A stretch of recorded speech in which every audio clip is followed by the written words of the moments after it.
Seria salário no comunismo? De preferência não teria salário. Porque salário não é só remuneração por um serviço, gente, é um pagamento. Salário é um tipo de pagamento específico. E onde geralmente existe salário, via de regra, existe exploração. Ou existe mais-valia. Exploração não necessariamente, mas mais-valia.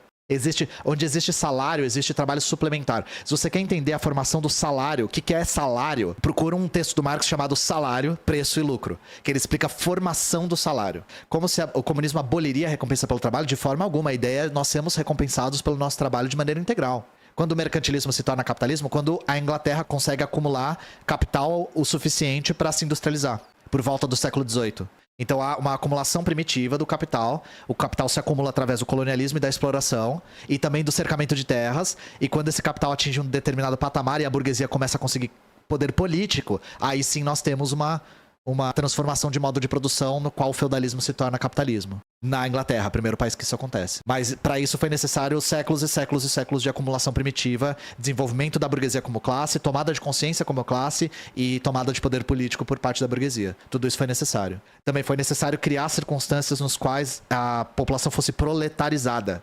Então não poderia ter havido capitalismo se não houvesse uma margem da população numerosa o suficiente a ponto de não ter opção a não ser vender a sua força de trabalho a troco de salário. Tem algum dos comunistas que não seja trotskista que você discorda das ideias?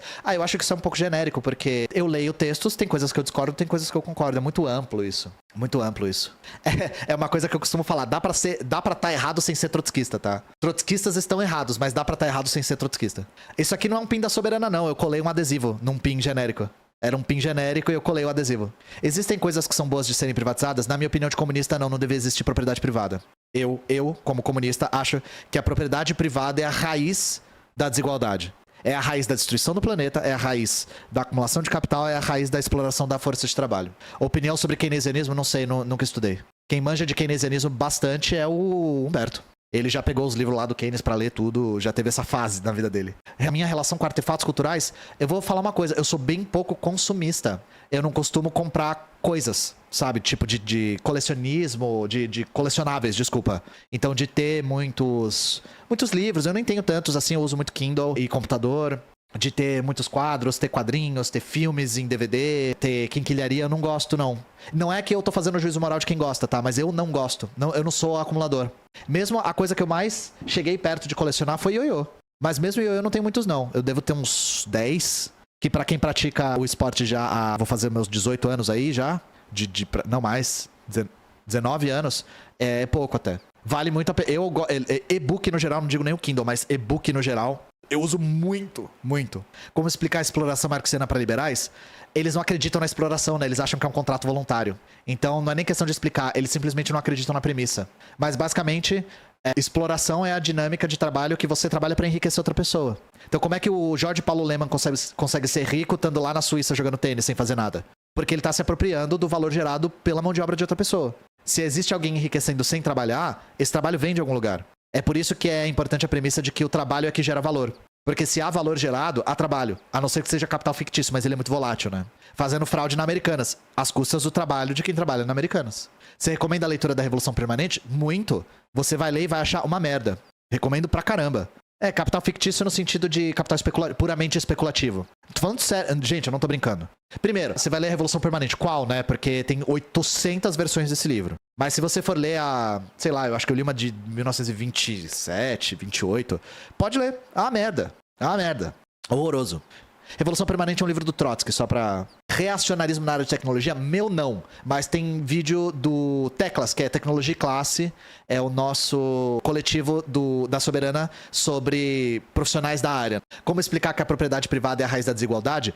Simples. Hoje em dia a gente tem uma capacidade produtiva extraordinária, né? Alguém aí tem dúvida de que a gente consegue produzir comida o suficiente para toda a humanidade? Com qualidade e abundância e acessibilidade? Faço a pergunta para vocês. Vocês acreditam que a gente tem capacidade produtiva para construir casas de qualidade para todo mundo? Vocês acreditam nisso? Porque é verdade. A gente tem, não tem?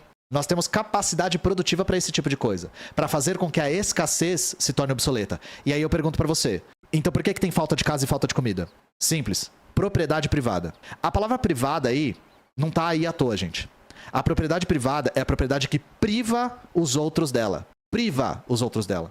Então é isso. O capitalismo precisa lutar para fazer com que o que é abundante se torne escasso. Porque o que é escasso se valoriza. Lucro, exatamente. Caso a alimentação fosse acessível e abundante, não teríamos empresas como a Nestlé e a Coca-Cola lucrando com alimentação.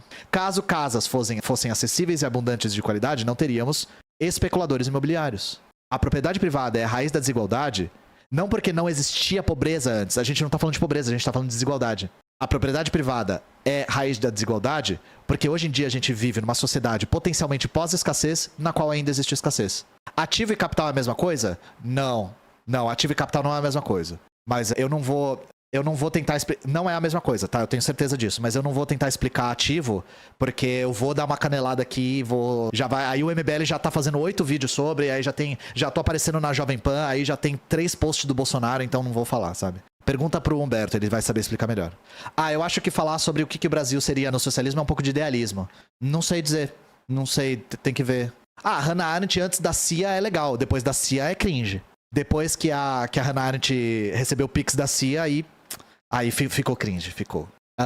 Existe hoje em dia algum exemplo vivo de socialismo na prática? Ou todos os países do mundo são um pouco capitalistas? Cuba, por exemplo, é totalmente socialista? Então, essa ideia de totalmente socialista, ela não é consensual. Ela é controversa. Porque o socialismo é um período de transição entre o capitalismo e o comunismo. Ser totalmente socialista é uma ideia até que não faz muito sentido, sabe? Mas definitivamente acredito que seja consenso entre a maior parte dos comunistas que nós temos ao menos 2 experiências socialistas que valem a pena a gente observar: Cuba e Coreia. E isso se você acredita que o socialismo só é possível se nós abolirmos a propriedade privada e abolirmos a economia de mercado. Que aí sim nós entramos numa etapa socialista. O Vietnã não, porque o Vietnã, depois das reformas de Doi Mol, eles retrocederam e abriram para o capital privado e para o mercado, né? Mesma coisa, o Laos é a mesma coisa. Foram escolhas, e é uma escolha difícil, gente, não tem resposta certa, porque o que aconteceu com o Vietnã e com o Laos, o Vietnã e com o Laos é bem diferente do que aconteceu com a China. A escolha que o Vietnã fez das reformas de Doi Mol foi depois da crise do fim da União Soviética. Então a escolha que eles fizeram foi: ou nós continuamos fechados, bloqueados por capital privado e passamos por um período de imensa carestia, ou nós abrimos e, assim, retornamos a um modo de produção no qual ainda há exploração da mão de obra, mas passamos menos escassez material.